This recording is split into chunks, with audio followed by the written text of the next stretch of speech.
मध्य प्रदेश की राजधानी भोपाल में सरपंच संघ की विशाल बैठक संपन्न हुई, जिसमें कई मुद्दों पर चर्चा हुई। नहीं कर सकता वो सुधार कर सकता है तो इस राम सेना का एक ही अनुमान है, और वो कौन है? सिर्फ और सिर्फ सरपंच ही कर सकता है। क्योंकि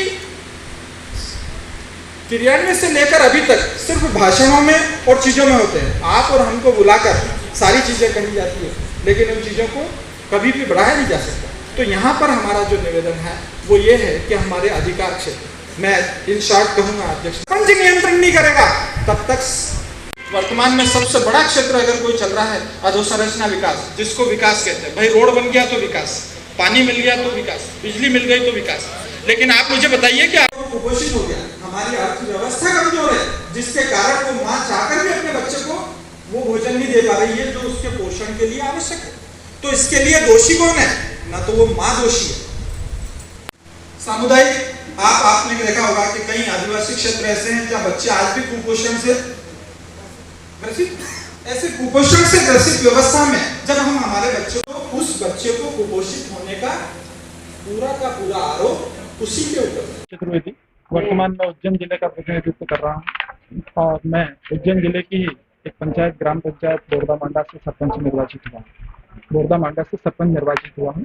वर्तमान में राष्ट्रीय सरपंच संघ में मेरी भूमिका जो है वो एक संगठन प्रभारी के रूप में है, जहाँ समस्त प्रदेश स्तर के सरपंचों को संगठित कर उन्हें अपने अधिकार, कर्तव्य और सामाजिक, आर्थिक, राजनीतिक, यहाँ तक कि उनका अपना बौद्धिक और शैक्षणिक विकास आम जनता का कैसे किया जा सके।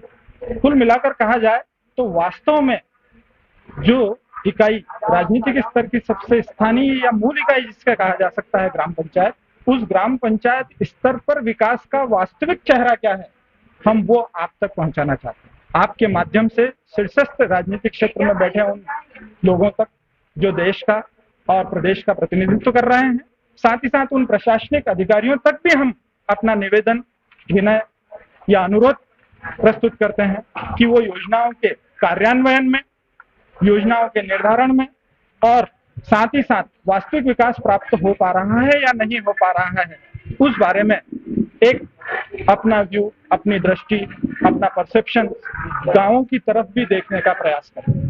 क्योंकि वास्तव में आज भी भारत की 70% जनसंख्या जो है वो गांवों में निवास करती है, और गांव के विकास के बिना भारत का विकास, और जो हम वर्ल्ड इकोनॉमी में अपने आप को चौथे, पांचवें स्थान पर लाने हैं, जीडीपी के आंकड़े और जो जिस तरह की इन्फ्लेशन रेट्स और औद्योगिक विकास के बड़े बड़े दावे कर रहे हैं, लेकिन वास्तविक हकीकत जो है हमारी वो है कि हमारे ग्रामीण परिक्षेत्र मजदूर जो सुबह मजदूरी के लिए जाता है और शाम को वापस घर आता है, उसके चेहरे पर कितनी खुशी ला पा रहा है, इस बारे में कोई विचार नहीं कर रहे हैं। बार बार बात होती है, राष्ट्रीय स्तर पर होती है, राज्य स्तर पर होती है, कि हम देख रहे हैं हैप्पी इंडेक्स की बात कर रहे हैं, आदमी कितना खुश है। आप खुशी का पैमाना कहाँ तय करना चाहोगे? जहां 70% जनसंख्या प्रतिनिधित्व कर रही है वहां पर करना चाहोगे, या आप दिल्ली जैसी राजधानी में या भोपाल जैसी राजधानी में बैठे हुए उन लोगों के साथ करना चाहोगे जो कि सारी मूलभूत सुविधाओं से संपन्न है? मेरा पुनः निवेदन कि ग्राम विकास के बिना राष्ट्र विकास नहीं किया जा सकता। अतः जब तक हम ग्राम विकास की ओर आगे नहीं बढ़ेंगे तब तक हम राष्ट्र विकास की बात झूठी कर रहे हैं, दिखावा कर रहे हैं। ये वास्तविकता से पूर्णतः परे साक्षी है, लेकिन वास्तव में उन पर सर्कुलेशन आज तक नहीं आया।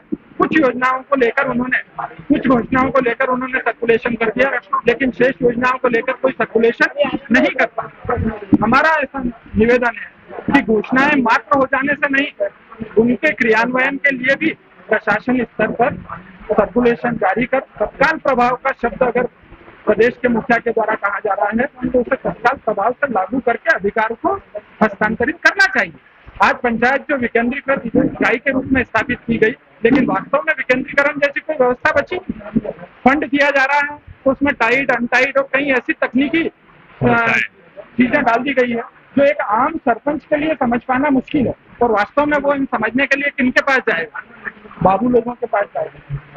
यूडीसी एलडीसी स्वयं अपने कार्य में बिजी हैं, वो न तो समझाने के लिए अपना समय निकाल पाते हैं, और कुछ लोग समझाने की अगर इच्छा रखते हैं तो आप समझदार हैं कि वो क्या होता है। आज हमारे आंदोलन का जो उद्देश्य थे, उन उद्देश्यों में एक उद्देश्य ये भी है कि कई सरपंच ऐसे हैं जो 2 या 3 कार्यकाल के लिए निरंतर रूप से कार्य करते हैं। आज आपने सुना हो तो एक प्रदेश अध्यक्ष जिलाध्यक्ष हमारे बैठे हैं जो 93 में लागू हुआ तब से लेकर आज तक पंचायतों को देखते चले आ रहे हैं। वास्तविकता क्या है?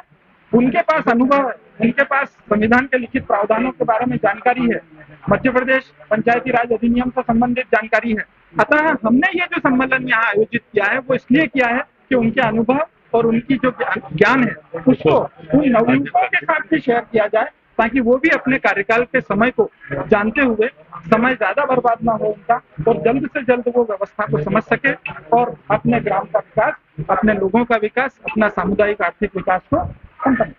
स्वराज 93 से लेकर राष्ट्रीय स्तर पर हमने ये अभियान चलाया और आज 2023 आ गया, पूरे 40 साल हो गए। लेकिन विगत 40 सालों में ग्राम स्वराज के इस अवधारणा को हम आम लोगों तक ये बता तक नहीं पाए कि वास्तव में ग्राम स्वराज है क्या। तो फिर हम कैसे संचालन और त्रिस्तरीय राज्य व्यवस्था की बात कर रहे हैं? आज देखा जाए तो सरपंच ही वो प्रतिनिधि है जो बिना किसी के सहयोग और समर्थन के, बल्कि अपने खुद के आम लोगों में अपनी पहचान, आम लोगों के प्रति अपना व्यवहार, आम लोगों के साथ अपना दिन प्रतिदिन का संबंध, आम लोगों की वास्तविक स्थिति, कौन अमीर है कौन गरीब है, वास्तव में इसका निर्धारण मेरी पंचायत में मैं कर सकता हूं, क्योंकि मैं एक एक व्यक्ति के प्रत्यक्ष संपर्क में हूं। लेकिन क्या राज्य स्तर पर या सचिवालय में बैठे व्यक्तित्व ये जान सकते हैं कि वास्तव में योजना किसके पास जाना चाहिए, योजना का लाभ किसको जाना चाहिए, योजना किस तरह से निर्धारित होना चाहिए? लेकिन दुर्भाग्य है भारत की राजनीति में कि आज तक इस रूट लेवल पर काम करने वाली ग्राम सभा के किसी भी व्यक्ति या व्यक्तित्व को ये प्रतिनिधित्व नहीं दिया गया कि वो स्थानीय स्तर पर, ग्राम स्तर पर, आम आदमी के स्तर पर अपना व्यू रखे, फीडबैक रखे, जिससे कि नीति निर्धारण वो किया जा सके जो वास्तव में इस देश को विकास करे। कि जो 93 संशोधन हुआ था पंचायती राज को लेके, वो जो व्यवस्थाएं दी गई थी किसको, ग्राम सभा को, हम चाहते हैं कि वो पावर, वो अधिकार ग्राम सभा को दिए जाए, ग्राम सभा हर चीज का अनुमोदन करे, उसके बाद वो अपनी पंचायत में काम करे। लेकिन वर्तमान में अभी देखने को मिल रहा है कि ना तो ग्राम सभा या पंचायत में सरपंच के पूरे अधिकारों का हनन हो रहा है, कोई पावरलेस कर दिया है, पावर विहीन कर दिया है, कोई अधिकार नहीं है। तो उन सब चीजों को लेके आज हम पूरे प्रदेश के सरपंच सिर्फ कहने को मुखिया है, लेकिन वर्तमान में अगर देखा जाए तो सरपंच को पावरलेस कर दिया गया है वर्तमान की सत्ताधारी सरकार ने। आज वर्तमान में जो जितने भी सरपंच हुए, 23,000 पंचायत, 23,872 पंचायत है पूरे मध्य प्रदेश में, उसमें 80% युवा सरपंच बन के आए हैं, पढ़े लिखे लोग आए हैं, सब अच्छे सरपंच हैं। लेकिन आज उनको जो उद्देश्य वो सरपंच बने थे, या जो गांव के लोगों ने उनको चुना था, जनप्रतिनिधि बनाया था कि ये बंदा मेरे गांव में विकास करेगा, काम करेगा, लेकिन आज उसके पास कुछ है ही, ना फंड है, ना अधिकार है, कुछ भी करने लायक जो नहीं है। आज सरपंच को पावरलेस कर दिया गया है। राष्ट्रीय सरपंच मध्य प्रदेश आएंगे और वो आंदोलन करेंगे, सीएम का घेराव करेंगे, इसमें कोई राजनीतिक प्रतिस्पर्धा नहीं रहेगी, और जो है हमारी मांग नहीं मानी जाएगी तब तक यहाँ बैठे रहेंगे, चाहे जेल भरना पड़े। इसका सरकार को भुगतना पड़ेगा और कोई राजनीतिक मैं देवेंद्र कुमार पाठक, जिलाध्यक्ष सिगरौली। देखिए, पंचायती राज व्यवस्था 2003 से पूरा खत्म कर दी गई है। पूरे मध्य प्रदेश के सरपंचों को पंगु बना दिया गया है। जो अधिकार पंचायती राज के अंतर्गत हम लोगों को प्राप्त था, उस अधिकारों में मनमानी कटौती कर दी गई है। न तो कोई आदेश प्रसारित किया गया है, सिर्फ प्रशासन के दम पर हम लोगों के विकास और निर्माण को रोका जा रहा है। इसके विरोध में आज हम लोग यहाँ आपसी कार्य योजना बनाने के लिए बैठे हैं, और आज निर्णय होगा, आर पार की लड़ाई लड़ेंगे। हम अपना अधिकार मांग रहे हैं, किसी से भीख नहीं मांग रहे हैं। प्रमुख समस्या प्रदेश में पंचायती राज के अधिकार को न देना ही प्रमुख समस्या है। नौकरशाही व्यवस्था हावी हो गई है, प्रशासन मनमानी कर रहा है। हम निर्वाचित जनप्रतिनिधियों को, अधिकारों को प्रशासनिक अधिकारियों और कर्मचारियों के दम पे हमें दबाया जाता है। हम गरीबों की, जनता की आवाज को नहीं पहुंचा पा रहे हैं। इस व्यवस्था के कारण उनको मूलभूत सुविधाएं नहीं दे पा रहे हैं। इसकी लड़ाई हम लोग लड़ रहे हैं। क्या बड़ा आंदोलन करने? अभी हम लोग निर्णय करेंगे 1 घंटे में, और निर्णय करके आपको बता देंगे। हम लोग प्रदेश सरकार से लेकर केंद्र सरकार तक अपनी अलग को जंगाएंगे, और यदि हमारी मांग पूरी नहीं होगी तो हम पूरे मध्य प्रदेश के सरपंच दिल्ली जंतर मंतर में जाकर अर्धनग्न प्रदर्शन करने के लिए मजबूर होंगे। हर घर में कुछ न कुछ मतभेद होता है, ये आप सबकी योजनाएं हैं। हम सब सरपंच एक हैं, बामनो जिला के अध्यक्ष और सभी ब्लॉकों के अध्यक्ष यहाँ उपस्थित हैं। ये आप सबका भ्रम है, पूरे सरपंच हम लोग एक साथ हैं। मैं एक चीज जोड़ना चाहता हूँ, क्या करना चाहता हूँ। वर्तमान में हमने हमारा जो मांग पत्र दिया है, उस मांग पत्र में ये स्पष्ट कहा है कि 15 अगस्त 2023 तक हमारी जो व्यवस्थाओं के अंतर्गत मांग की गई है, और कोई भी मांग ऐसी नहीं है जो कि संविधान में स्पष्ट रूप से लिखी नहीं है, या मध्य प्रदेश पंचायती राज व्यवस्था का वो भाग नहीं है, या फिर प्रक्रियागत नहीं है। उन सारी मांगों में से अगर हमारी चीजों को स्वीकार किया जाता है तो ये अल्टीमेटम 15 अगस्त 2023 तक है। अगर इसके बाद नहीं होगा तो हम धरना, प्रदर्शन, आंदोलन, जो भी चीजें होगी सरपंच साथियों के साथ मिल बांटकर उस पर देखिए, बैठक का निर्णय तो अभी आधे एक घंटे बाद होगा, लेकिन जो हमने पत्र आपके हाथ में दिया है उसमें हमारे सारे निर्णय दे दिए गए हैं।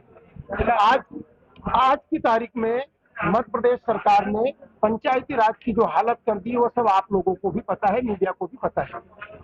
हम विगत 8 माह से सरकार के पीछे घूम रहे हैं कि पंचायत को आप उनके अधिकार और उनके साथ जो उनके साथ अवमानना हो रही है सरपंचों के साथ 181 के माध्यम से, ऐसे कई बिंदु हैं जो कि सरकार ने सरपंच को अपाहिज बना दिया है और सरपंच को ऊंची गर्दन करने के जी सके इस लायक में नहीं छोड़ा है। इन बिंदुओं को लेकर हमने सरकार से बात करना चाहा, लेकिन सीएम शिवराज सिंह जी बात नहीं कर रहे।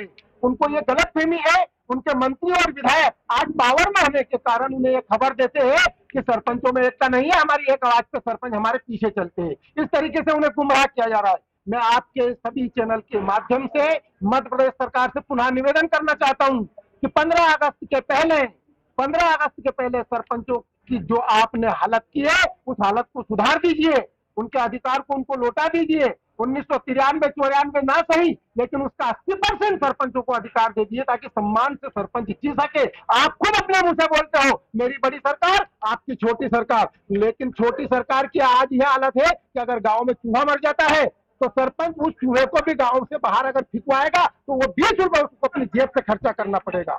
उसके पास ये ताकत नहीं तो 5 रुपए का बिल पंचायत में उस तरीके से लगा दे। मेरा आपके माध्यम से निवेदन है कि 15 अगस्त के बाद में सरकार को पता चल जाएगा कि सरपंच एक है या नहीं है। हमारी 11 लोगों की, देवेंद्र जी पाठक, वैभव जी बिसेन, राजवीर तोमर, ऐसे लोगों के नेतृत्व में, चतुर्वेदी जी जैसे लोग हमारे साथ हैं, इनके नेतृत्व में एक टीम बनी है जो जिले जिले में घूमेगी और सरकार को गुमराह करने वाले लोग बाद में शिवराज सिंह जी को मुंह दिखाने लायक नहीं रहेंगे। सरपंच बहुत नाराज है, अगर 15 अगस्त तक उसका निराकरण नहीं किया गया, उससे बात नहीं की गई तो आने वाले 2023 में आप इसका परिणाम देख लीजिएगा। हम इस मंच के माध्यम से ये घोषणा कर रहे हैं। वैसे हमारा एक ही विमान है, एक ही धर्म है, पंचायती राज ग्राम सरकार, पंचायती राज ग्राम सरकार।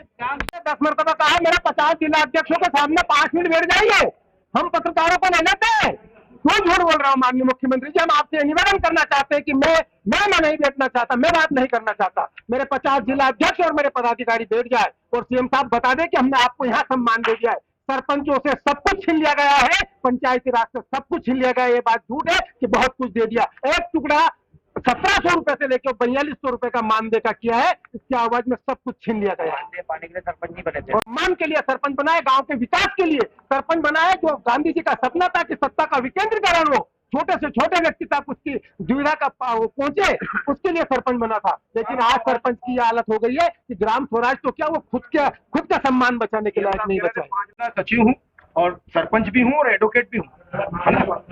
माननीय मुख्यमंत्री जी ने कई योजनाएं, पड़ोसी राज्यों में 25 लाख रुपए ग्राम पंचायत के सरपंच जी को गांव के विकास के लिए मिलता है, मध्य प्रदेश में नहीं है। हमारा जो राशि हमको मिलता था वो भी इन्होंने परफॉर्मेंस का वो भी इन्होंने कट कर दिया, बंद कर दिया। 25% जो हम खर्च कर सकते थे 14 वित्त से 15 वित्त वो भी बंद करके रखा है। अविवादित नामांकन फट बंटवारा, जिससे गरीबों के खाते छोटे हो जाते थे, किसानों के जमीनों के, वो भी हमारा अधिकार इन्होंने छीन लिया है। पूरी तरह से अधिकार विहीन ग्राम पंचायत सरपंचों को कर दिया है। और हम तैयार हैं माननीय मुख्यमंत्री जी से सरकार से बात करने के लिए, अपने हक और अधिकार के लिए। वो बात करने के लिए तैयार नहीं है, हमारी सुनने को तैयार नहीं है। तो हम चाहते हैं माननीय मुख्यमंत्री जी से कि हमारे प्रदेश के संगठन से, हमारे बॉडी से या हमारे डेलीगेशन से बात करें और हमारी समस्याएं हल करें सरपंचों की। मेरा माननीय यात्रा नाम की एक यात्रा निकाली गई थी, सत्तासीन पार्टी के द्वारा निकाली गई थी। उस विकास यात्रा का पैसा भी सरपंच भाई बहनों से वसूला गया और इतना दबाव और प्रेशर डाल के वसूला गया कि सरपंच अगर पैसा नहीं दे रहा है तो इंजीनियर को लाइन अटैच कर दो, इंजीनियर की तनख्वाह रोक दो, सचिव की तनख्वाह रोक दो। इस स्थिति में पंचायत भय के माहौल में जिंदा है सरपंच और सचिव। ये हमारा आज स्थिति वो जो आयुष्मान कार्ड बना करके सरकार जो बेवकूफ बना रही है, उस आयुष्मान कार्ड का भी लाभ हर अस्पताल में गरीब व्यक्ति को नहीं मिल रहा, इलाज ही नहीं हो रहा उसमें। वो पूरा नकली नोट बन करके आयुष्मान कार्ड रह गया है। सभी शासकीय अस्पताल या प्राइवेट अस्पतालों में, सभी अस्पतालों में उसमें इलाज नहीं हो पा रहा आयुष्मान कार्ड, लाभ नहीं मिल रहा। यहाँ तक योजना लाई थी, गरीबों को हित देने वाली योजना लाई थी, मैं उसका पूरा सम्मान करता हूँ और पूरा सहयोग भी करता हूँ। लेकिन उस आयुष्मान कार्ड के आड़ में जो लोगों ने निर्दोषों के झाड़ काटे हैं वो बहुत दुखदायी और दर्दनाक है। हमारे बालाघाट विधानसभा में आज से 6 महीना पहले आयुष्मान कार्ड के ऊपर एक बहुत बड़ा शिविर लगाया गया था। मेडिकल कैंप के नाम पे बहुत बड़ा आयोजन किया गया था, लाखों लोग वहां पे गए, कई हितग्राहियों को भोपाल लाया गया। साहब ये आलम हुआ कि लोग भीख मांग के बालाघाट लौटे हैं। इस आलम में लोग गरीब यहाँ पर जो है अस्पतालों में पड़े रहे। ये हालत हो गई कि लोगों के पास जाने के लिए पैसा तक नहीं।